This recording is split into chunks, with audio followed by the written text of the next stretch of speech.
হাসি খুশি হাঁসের বন্ধু। একটা ছোট্ট পুকুরে থাকতো টুটুল নামে একটা হাঁস।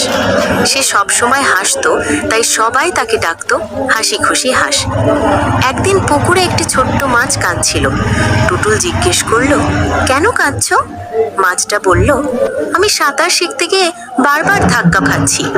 টুটুল হাসি দিয়ে বলল, শেখার সময় সবাই ভুল করে, চলো আমি তোমাকে শেখাই। হাঁস আর মাছ মিলে সারাদিন খেললো আর অনুশীলন করলো। কিছুদিন পর ছোট্ট মাছ একদম ভালো সাঁতারু হয়ে গেল। মাছ খুশি হয়ে বলল, তুমি না থাকলে আমি কখনই শিখতে পারতাম না।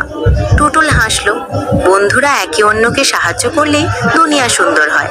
শিক্ষা, বন্ধুত্ব মানে একজন অসুবিধায় পড়লে অন্যজন সাহায্য করবে।